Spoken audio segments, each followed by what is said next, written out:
virtual brown blind. Is it like a light brown, brown? Hey y'all, okay, so we are making baked turkey wings. Maybe some people call them smothered turkey wings. Maybe some people call them roasted turkey wings. Some people call them, I don't know what you call them, but this is what I'm going to do today. We're going to put these turkey legs, not wings, but we're going to put these turkey legs in the oven. But first, we have to season them, and we're going to create its own sauce or its own gravy. So just pay attention to what I'm doing. Now, I already washed these turkey legs, and I washed them very well. For some people who don't know why we wash meat because we don't like all of the factory slimy stuff that is typically coated on the meat. And we want to make sure that we get off all kind of bacteria that we can, all kind of slimy stuff, extra preservative, something, whatever else, whatever is on the meat, we trying to get it off. Some people don't understand why we wash meat, but that's why. And I not only just wash it with water, I wash it and let it soak in vinegar, white vinegar, for about an hour, because I want to make sure that all of that stuff is stripped off the skin and the meat, the bones, the everything. So we wash our meat over here. We wash our meat well. So I did that, and now it is ready to be seasoned. So for today, I am of course going to use my real sea salt that I love. This gives it great flavor. It really makes a difference in how the food tastes. This does not taste like regular salt with the little girl with the umbrella on the front. No, this is something that I've come to love. So turkey can take a lot of salt. And since we're going to add chicken broth to this and some other things, we can go ahead and season it with salt liberally, because turkey is going to be able to stand a lot of salt. That's what I have come to find out. If you under salt your turkey, you will know the difference. Like, you'll know it. So we are going to use not just a little, but maybe, like, I would say a generous portion of salt. And then we flip it over and we salt the other side. We don't just salt one side. And y'all, the person who I used to love, and I still do, I really love to watch, her name is Danny Rose, and she always says, you season both sides because you're gonna eat both sides, right? So why you not gonna flip it over and season the other side? Don't just season one side, because you're going to eat both sides. And I love that. It's so true. So we're also going to use our typical garlic powder. There's no measurements here. You just put it on here as you see fit. And we'll do that again, but on the other side. So then we use our onion powder. Onion powder and garlic powder are a staple. You're going to have to use onion powder and garlic powder on this here. Okay, so we'll set that aside because we'll use it again. I am going to use jerk seasoning. This here has some salt in it, but it is not too salty. But this jerk season I really like. It may not be authentic from Jamaica or from the islands, but I really enjoy the taste of this. It is not bad at all. It doesn't taste terrible. It actually tastes really, really good. It gives it a authentic jerk flavor, in my opinion. So we're gonna put that on here all around. We're also going to use a little bit some celery seed. And the only reason why I picked this is because when I like to pick whatever seasonings I want on my food, I smell them first. And I'm like, do I want my turkey to taste like that? Yeah, I would like my turkey to taste like that. So it's no rhyme or reason why I picked it is other than just I like the way it smells. And it smells like it would go good with my turkey. So that's what we doing. We putting some celery seed in our turkey, on our turkey. Not too much because I found that this can be overpowering. So we're not going to season the other side with this celery seed. Another big key to this is thyme. So if you're making a Jamaican flavored or some type of islandy flavored food, thyme is the key. Use thyme. I prefer to use fresh thyme leaves or fresh thyme, you know, and you pick it off because it makes a world of a difference. Fresh herbs are always better. But I didn't have fresh today, so I'm just going to use my dried thyme. So that is that. And this is really just going to help soak up or flavor that. It flavors the meat, but for me, it flavors the gravy as well. So we don't really have to use this on the other side either, but we're definitely going to use the garlic powder, the onion powder, and the jerk seasoning on the other side. Now, the key to making certain foods have dimension and flavors, like different depths and heights to their flavoring, like different layers, is you use some spices that seem like they don't go together. And I have found that when making something with jerk seasoning or curry or something like that, if you want to give it some depth to it, and you can actually taste, how can I say, you can taste the depth when you put a little bit of cinnamon in your food, especially when you're making islandy type of food or flavors. Put just a little bit of cinnamon, and if you have nutmeg, just a little bit of nutmeg as well. So we're going to sprinkle just a little bit of seasoning. It comes out very lightly. So just a little bit of seasoning.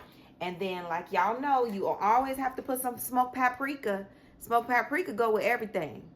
So we're going to use smoked paprika because it gives it another type of smoky taste that I like. So smoked paprika.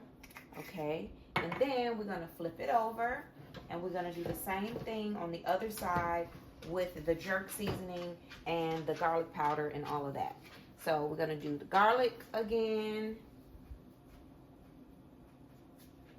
evenly, and then we're going to do the onion powder again. These are really big turkey legs, so I'm not afraid to season, especially because I know I'm going to put other liquid in there. It will not be too salty, trust me. And then the jerk seasoning on this side.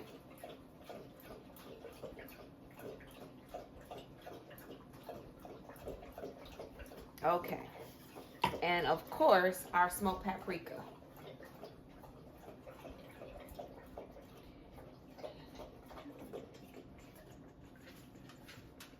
Okay. Now, I also sometimes like to put, how y'all say this? Worcestershire sauce. Worcestershire. Say that 3 times. Worcestershire. So I like to put this also, not even necessarily on the meat, but I just like to put it in the pan because this is going to give your gravy it's going to take it up another notch. If you read the ingredients, you could have also just added your own ingredients. It has distilled white vinegar, molasses, sugar, salt, onions, anchovies, garlic, and clove. So that's basically what this is. So I have some molasses in my cabinet. I could have created my own type of Worcestershire sauce by just putting some molasses and white vinegar and all that other stuff in there. But I like this because it's convenient. Okay, so next, what I'm going to do is I'm going to add some coconut sugar. In this house, and this is no shade to anybody else, but I don't like using white sugar. I've noticed a difference ever since I stopped using white sugar and I use coconut sugar. Coconut sugar has a wonderful flavor. It is almost like brown sugar in its flavoring. It has a really sweet, not smoky, but it has like a caramel flavor to it. So I love using coconut sugar in everything. It has just really transformed the taste of everything that I use it for. I even use this in my cookies or when I'm baking a cake or something like that. And it works perfectly. And coconut sugar is easier on your insulin. Like if you're watching your glycemic index, like you don't want your sugar to spike up too high, or you want it something to be easily digested, then get you some coconut sugar. So I usually just sprinkle this all over, and I'm almost done with this package, but that's enough. Okay, so see, yeah, I'm done. So that was about maybe 2 tablespoons left, maybe 2.5. So now I'm going to get rid of this, and I have another one up there. Okay, so next, I am going to get some flour, and I'm going to get a little spoon thing. Okay, so I'm going to take probably about 1 cup of flour, maybe a little less. This is a 1/2 cup right now, or 3/4 of a cup. And this is just my all-purpose flour. And what this is going to do is this is just going to help to create that gravy that we want so bad. So just sprinkle it all everywhere. And you could flip this over and put the flour on the other side too. But, you know, I feel like it's not necessary, only because I just want this to make the gravy. For no other reason, it's just to make the gravy. And when this cooks for about an hour, you'll see when we take it out, it's going to have its own gravy. So next, I chopped up like a huge onion, and now I'm just going to sprinkle this all in here.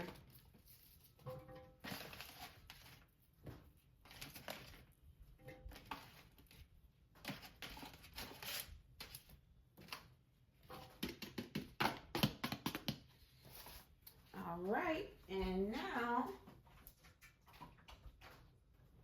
I'm going to get my chicken broth, and this particular kind I have is low sodium because I already added my salt, so I don't need any more salt to this pot. So we're going to open this up, and I'll probably only use about 1/2 container of this because this is the huge size. This is the 48 ounces, so I'll probably only use 1/2 of this. So we're just going to put it all over. Now, mind you, this has been seasoned well. So you don't have to worry about, you know, the chicken broth kind of like, what do you call it? Diluting down your meal. So that's that. Oh, one other thing I forgot to do. I'm going to add some oil. I'm glad I just remembered that. But yeah, I'm going to add some oil, because oil is going to help to create that gravy as well. So let's use, let's just go with olive oil again. Olive oil, you can use that for everything. And it's a healthy oil. So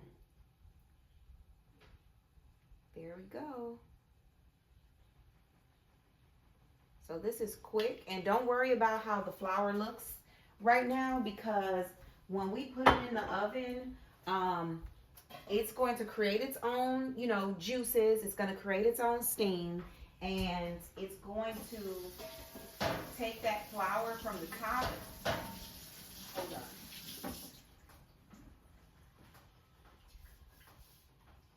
on. Okay, I just had to wash off my top. But when this cooks in the oven, it's going to create its own steam and its own, you know, juices, and all of that from the top. That flour is going to be incorporated all into the meal. And then later on, we're going to take it back out, and then we're going to cook it on high, which is I'll probably put it up to like 400 degrees, take the top off, and then let it cook for about 15 to 20 minutes, just open. But for right now, we're going to put the top on and let it cook for about an hour.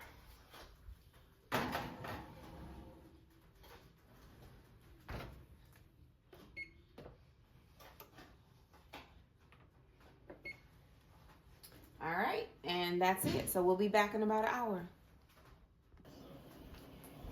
Okay, so it's been an hour. So now what we're going to do is take it out. We're going to turn up the heat so that it can brown on the top. All right. It looks like it's already pretty brown, but I want to let it cook without, the top for another like 10 or 15 minutes. So all I'm doing is I'm taking just a little measuring cup and I'm pouring some of the gravy on top. It really looks good. This gravy is doing what it's supposed to do. So taking some of that juice from the gravy, pouring it on top, and then I'm going to turn up the heat to 400 and let it cook for the next 10 or 15 minutes.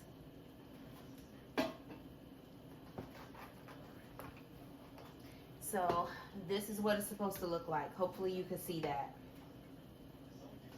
So it has its own gravy already there.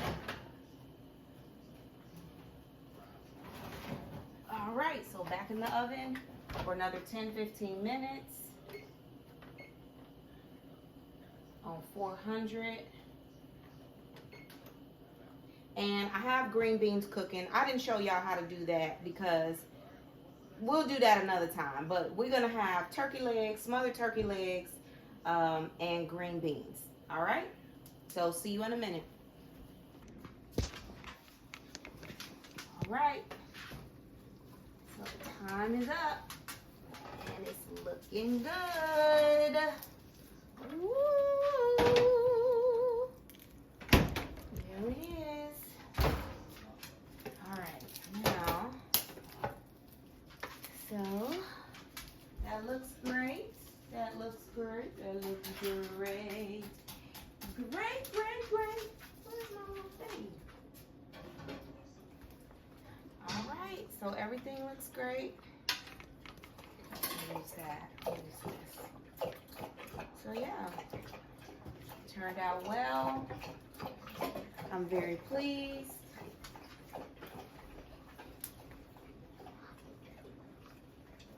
I want to give a close-up shot. This is what it's looking like. I hope you can see that.